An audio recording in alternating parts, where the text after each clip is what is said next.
안녕하십니까. 이슈앤미 진행하도록 하겠습니다. 오늘은 교회에서의 문제뿐만 아니라 교회 문제가 사회 문제로 대두되는 그런 이슈에 대해서 함께 생각해 보고자 합니다. 다름이 아니라 명성교회 세습, 목회직 세습에 관한 이야기입니다. 명성교회에 있는 어떤 장로님은 그렇게 말씀하시더라고요. 세습이라는 용어를 왜 사용하느냐? 승계다, 이렇게 말씀하십니다. 그분의 논리는 세습은 비민주적이고 그리고 폭력적이고 강압적으로 대를 이어받은 것, 그게 세습이고, 승계는 민주적 절차에 의해서 이어진 것이기 때문에 다르다, 아마 이런 의미일 것입니다. 그런데 사실 상식적으로 생각해 보면 담임 목사님이 은퇴하고 나서 이제 담임 목사, 그 후임 목사님을 결정하는 데 있어서 그 목사님의 아들이나 친척분이 거기에 후보로 올랐다고 그러면 그것 자체가 사실은 민주적인 어떤 절차나 그리고 공정한 경쟁이 될 수 없는 것이죠.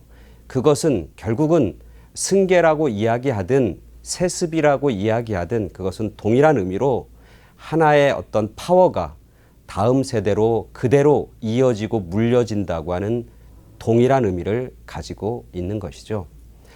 한국의 이 세습의 문제는, 교회의 세습의 문제는 사실은 비단 오늘날의 문제는 아닙니다. 사실 10여 년 전부터 대형 교회를 중심으로 해서 세습이라고 하는 것들이 계속해서 이어져 왔습니다. 한국교회 역사 속에서 70년대, 80년대는 대형 교회를 만드는 부흥의 시기였습니다.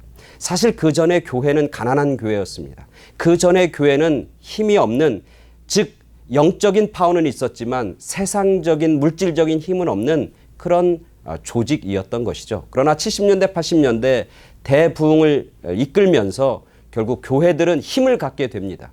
영적인 파워도 물론 갖게 되지만 그것과 반대로 세상적인, 그리고 돈의 파워, 재물의 파워, 물리적인 파워를 갖게 되는 것이죠.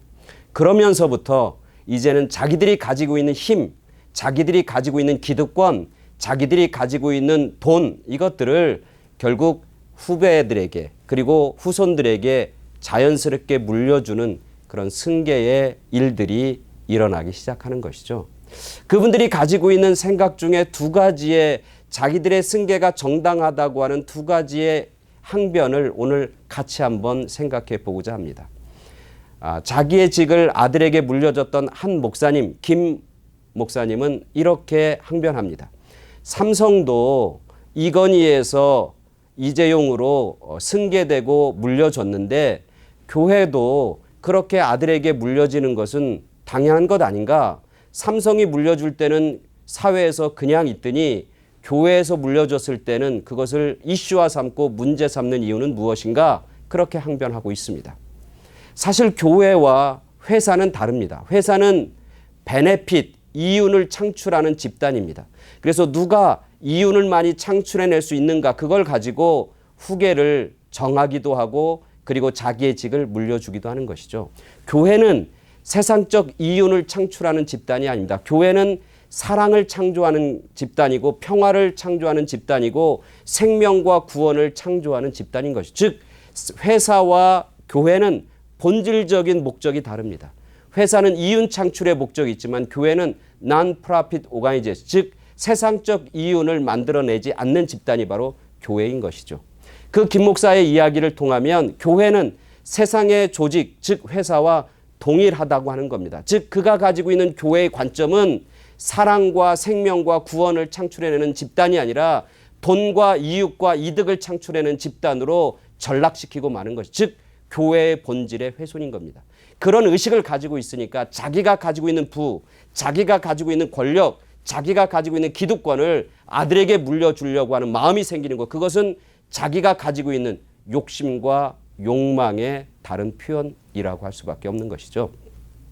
이번에 명성교회 세습에 관해서 사회적 문제가 되니까 명성교회 핵심 장로님이 나와서 그런 이야기를 합니다.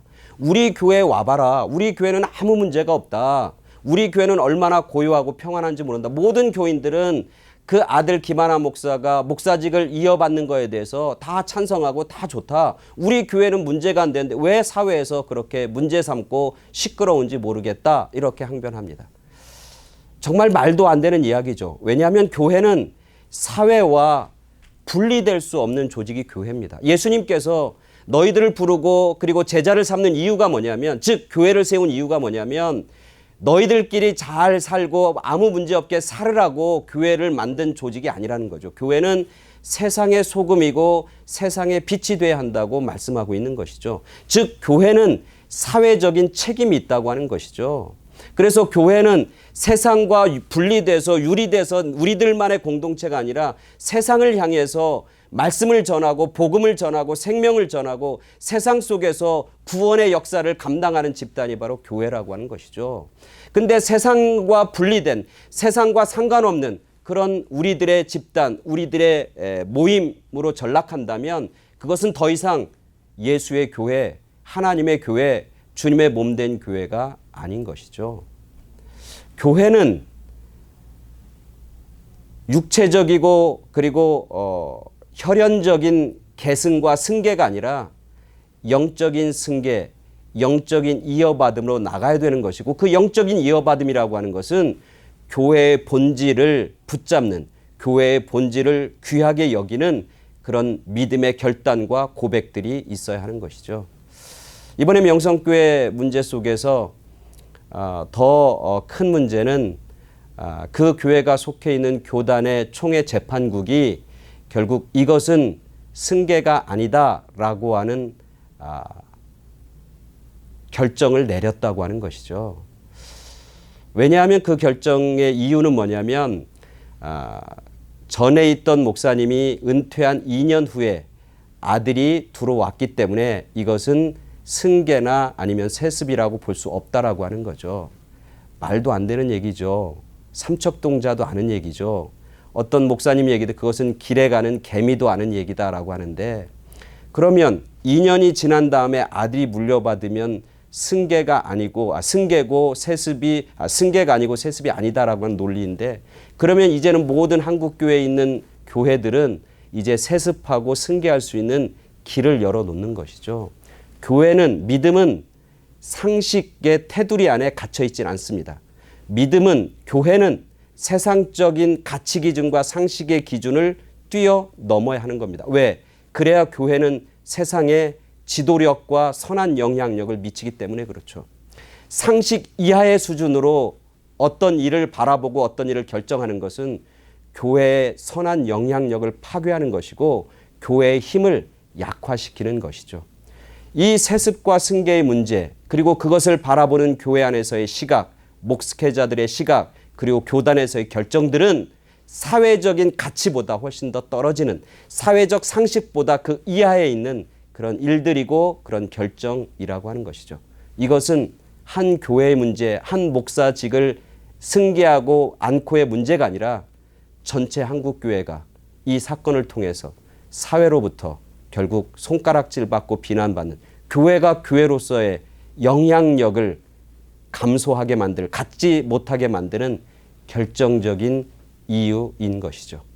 우리 교회들이 세상적인 기준보다는 더 높은 기준, 가치 기준, 그것이 도덕적이든 윤리적이든 사회적이든 그 기준을 가지고 세상의 본이 되는, 세상의 빛이 되는, 세상을 앞서서 이끄는 그런 교회의 본질로 빠르게 회복돼야 하겠다라고 하는 간절한 바람을 갖고 있습니다. 모든 성도님들과 교회가 그 일을 위해서 기도하고 또 그 일을 위해서 열심히 충성하고 최선을 다하는 그런 교회와 교인들이 되길 간절히 소망합니다. 감사합니다.